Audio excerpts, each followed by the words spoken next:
আসসালামু আলাইকুম, welcome to মামারজানস kitchen. আজকে আমি আপনাদের খুবই সিম্পলভাবে গরুর কালো ভুনা তৈরি করে দেখাবো। গরুর মাংস ছোট বড় সবাই কম বেশি খেতে পছন্দ করে। এক একজন এক এক রকম খেতে পছন্দ করেন। এই কালো ভুনা রেসিপিটা খুবই সুস্বাদু আর বানানোও খুব সহজ। আশা করি রেসিপিটা আপনাদের খুব ভালো লাগবে। চলুন দেখা যাক রেসিপিটি তৈরি করতে আমি এখানে কি নিয়েছি। আমি এখানে 2 কেজির মতো গরুর মাংস নিয়েছি। এখানে আমি সলিড মাংস নিয়েছি, তেল চর্বি মাংস হাড় সব নিয়েছি। মাংসের টুকরোগুলো একটু বড় করেই কেটে নিয়েছি। কালো ভুনার মাংস একটু বড় হলেই ভালো হয় সাধারণত। আমি এখানে 2 টেবিল চামচ আদা বাটা, 2 টেবিল চামচ রসুন বাটা,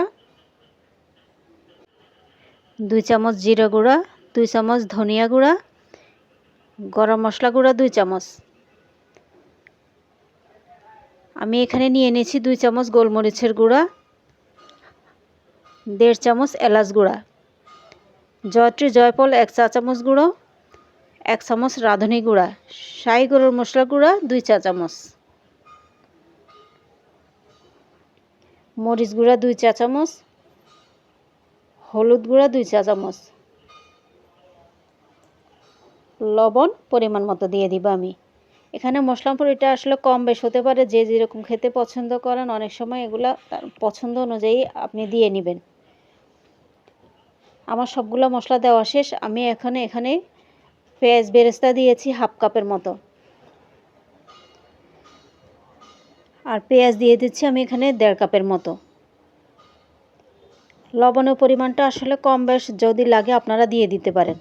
আমি এখানে যে তেলে পেঁয়াজ বেরেস্তা করে নিয়েছি সেই তেলটাই আমি এখানে দিয়ে দিয়েছি 1/2 কাপের মতো। আর চেষ্টা করবেন অবশ্যই সরিষার তেল ইউজ করার, কারণ কালো ভুনাতে সরিষার তেলটাই বেশি ভালো লাগে এবং ব্যবহারও হয়। এখন সবগুলো উপকরণ মাংসের সাথে ভালো করে মিশিয়ে নিতে হবে। এটা অবশ্যই একটু ভালো করে আস্তে ধীরে মেশাতে হবে। মাংসের সাথে যত ভালো করে মেশানো যাবে তত মশলা মাংসের সাথে ভালো করে মিশে যাবে, কালো ভুনার টেস্টটা ভালো আসবে। আমি এগুলোকে খুব ভালোভাবে মিশিয়ে নিয়েছি। মাংসগুলো আমার ভালো করে মিশানো হয়ে গেলে আমি এখন একটা ঢাকনা দিয়ে এটাকে 2 ঘন্টার জন্য ম্যারিনেটের জন্য রেখে দিব। আর আপনার হাতে যদি সময় না থাকে তাহলে আধা ঘন্টা রেখে রান্না করতে পারেন। যত বেশি রেস্টে রাখা যায় মাংসের ভেতরে মশলাগুলো তত বেশি ঢুকবে, টেস্টটাও হবে দারুণ। এবার আমি ম্যারিনেট করা মাংসগুলো চুলায় বসিয়ে দিয়েছি। 10 মিনিট ধরে এগুলোকে ভালো করে কষিয়ে নিতে হবে, মাঝে মাঝে একটু নেড়ে ছেড়ে দিতে হবে।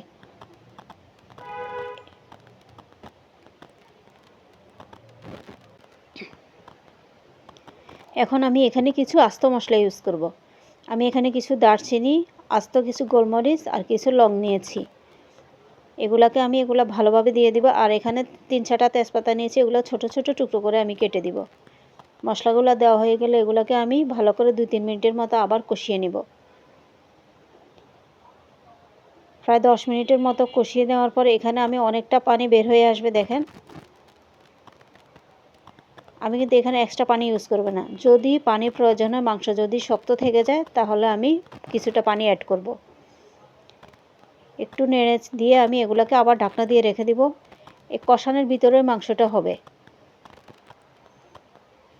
মাংসগুলো আমার সিদ্ধ হয়ে গেছে। মাশাআল্লাহ কালারটা অনেক সুন্দর আসছে, অনেক গয়ে আসছে। উপরে যতটুকু আছে এটা তেল উঠে আসছে, পানির পরিমাণ বলতে গেলেই নেই। আমি এখন ফোড়ন রেডি করব। একটি প্যানে কিছু সরিষার তেল, সাথে কিছু শুকনো মরিচ আমি অ্যাড করব।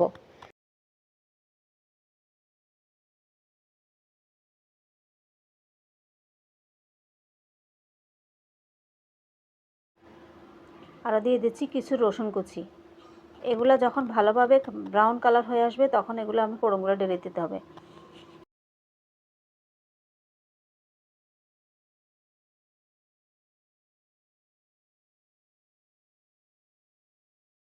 ফোড়ন আমার রেডি হয়ে গিয়েছে।